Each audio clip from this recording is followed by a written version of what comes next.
శ్రీమాత్రే నమ. జయ గురు దత్తాత్రేయ నమ. కుంభరాశి వారికి శని రాశ్యాధిపతి, అలాగే వ్యయాధిపతి.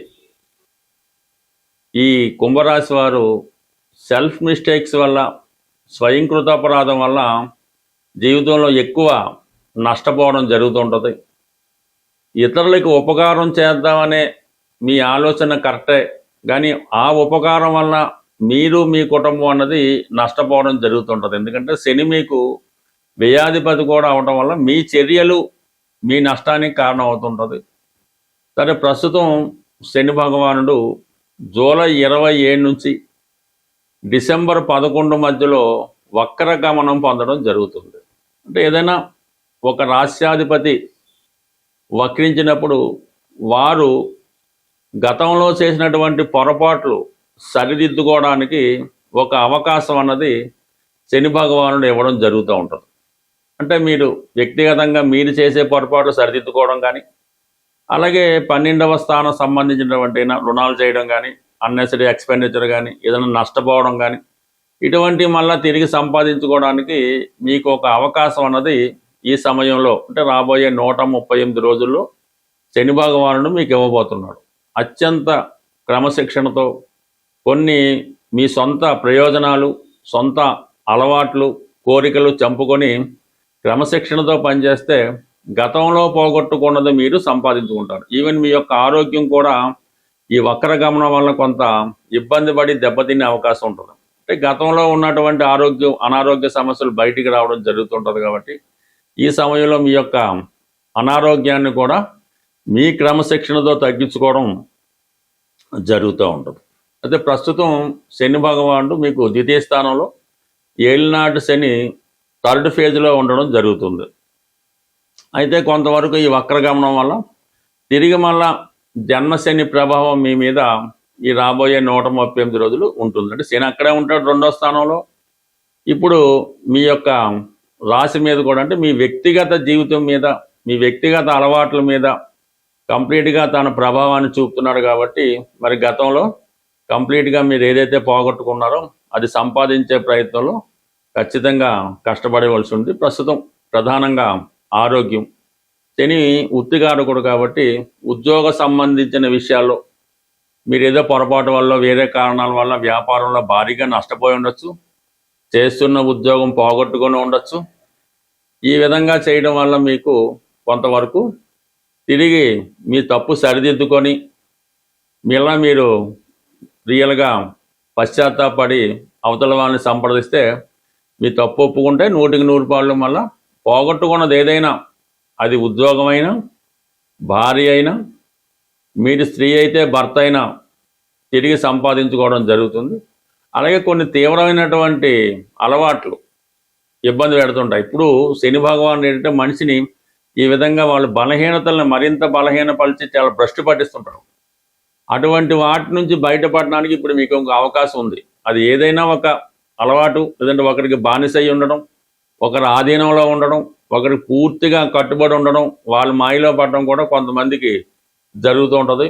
అటువంటి వాటి నుంచి బయటపడడానికి కూడా ఇది గొప్ప అవకాశం. అయితే అది కొంత కష్టమైనప్పటికి కూడా తిరిగి మీరు పొందడానికి అవకాశం ఉంటుంది. కాబట్టి దీనికి మీరు చేయవలసిందల్లా మీ బలహీనతలు తగ్గించుకోవడం, మీలో ఉన్నటువంటి కొన్ని దుర్గుణాలు, అది ఈర్ష్య అవ్వచ్చు, అసూయ అవ్వచ్చు, కోపం అనొచ్చు, ఎదుటి వాళ్ళని చూసి ఓర్వలేకపోవడం అనొచ్చు, ఇవన్నీ కూడా మీరు నెమ్మదిగా తగ్గించుకొని మళ్ళీ నెమ్మదిగా ఏమవుతుందంటే ఈ డిసెంబర్ 11 తర్వాత శని రుజుమార్గంలో పొందడంతో తిరిగి మళ్ళా కొత్త లైఫ్, అంటే 7 సంవత్సరాల క్రితం మీరు ఏ విధంగా ఉండారో అటువంటి కొత్త జీవితం మీకు రావడం జరుగుతుంది. ఇది ప్రధానంగా ఇది విద్యార్థుల మీద కూడా ఎక్కువ ప్రభావం చూపుతుంటుంది. కాబట్టి వాళ్ళు కూడా కొంతవరకు ఇటువంటి మాయలో పడకుండా కేవలం చదువు మీద మాత్రమే దృష్టి పెట్టి ముందుకు వెళ్ళడం వల్ల తొందరగానే మీ యొక్క ధన సంపాదన కూడా కారణం. ఎందుకంటే కుంభరాశిలో ఎవరైనా అమ్మాయి కానీ అబ్బాయి కానీ ఎవరున్నా సరే వారికి ఎక్కువ బాధ్యతలు ఉంటుంటాయి.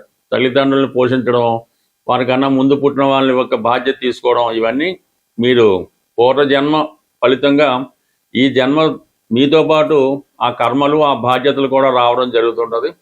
ఆ బాధ్యతలు నిర్వహించడానికి, అంటే ఈ జన్మలో మీరు మీకోసం కాకుండా ఇతరుల కోసం పుట్టినట్టే భావించి మీరు కష్టపడితే మీ రుణం తీరుతుంది. మరి జన్మలో మరింత ఉత్తమ జన్మ మీరు పొందే అవకాశం ఉంటుంది. శని భగవానుడు అంటే శని ఏ రూపంలో అయితేనే అర్ధాష్టమ శని, అష్టమ శని, ఏలినాటి శని, ఈ విధంగా తన యొక్క అంటే శని 12 రాసులు మారడానికి 30 సంవత్సరాలు పడుతుంది. ఒక రాశి 2.5 సంవత్సరాలు. అంటే 30 సంవత్సరాల్లో కేవలం 7.5 సంవత్సరాలు మాత్రమే శుభ ఫలితం ఇవ్వడం జరుగుతుంది. మిగతా 22 సంవత్సరాలు కూడా జాతకుని ఏదో విధంగా ఏదో భావాన్ని బట్టి ఆ క్రమశిక్షణతో స్ట్రగుల్ ఇవ్వడం జరుగుతుంటుంది. అయితే శని పెట్టినటువంటి ఇబ్బందులు, అంటే శని ఇబ్బందులు అనడం కన్నా శని ఇచ్చే అవకాశాలు ఉపయోగించుకోవడం అన్నది చాలా ఈజీ మాట. మీరు చేయవలసిందల్లా అత్యంత క్రమశిక్షణతో మన సాంప్రదాయాలు పాటిస్తూ, పెద్దలు పెట్టిన నియమాలు పాటిస్తూ, ఎప్పుడన్నా సరే ఎర్లీ మార్నింగ్ బ్రహ్మముహూర్తంలో లేగడం అన్నది అందరికీ సాధ్యం కాకపోవచ్చు.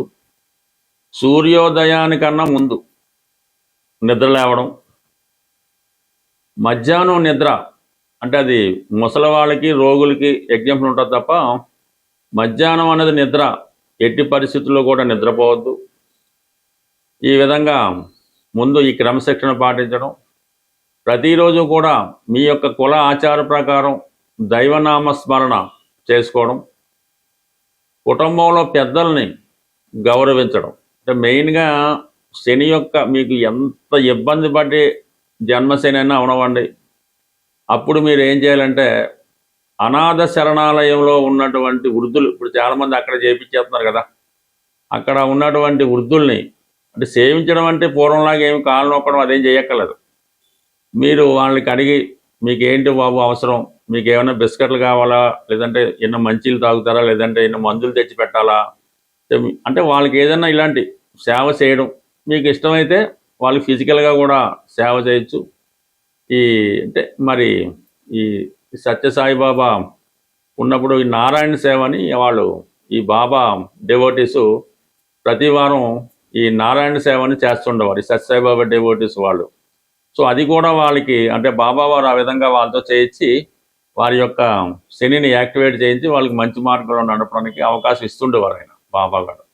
సో అలాగే రోగులు ఎవరైతే హాస్పిటల్లో రోగులు ఉంటారో ఆ రోగులకి సేవ చేయడం వల్ల మీరు మరణం లాంటి గండాన్నన్నా బయటపడే అవకాశం ఉంటుంది. అంటే ఆ మరణాన్ని నుంచి కూడా బయటపడవచ్చు. అంటే మీరు హాస్పిటల్లో చేరే అవకాశం ఉంది, మీరు హాస్పిటల్లోకి వెళ్ళి అక్కడ రోగులు సేవ చేయడం వల్ల అది ఆ విధంగా న్యూట్రల్ అవుతుంది. ఇది మాస్టర్ ఈకే గారు ఇటువంటి రెమెడీస్ వారి యొక్క భక్తులతో చేయించి వారి యొక్క దీర్ఘ రోగాలను కూడా ఆయన తగ్గిస్తూ ఉండేవారు.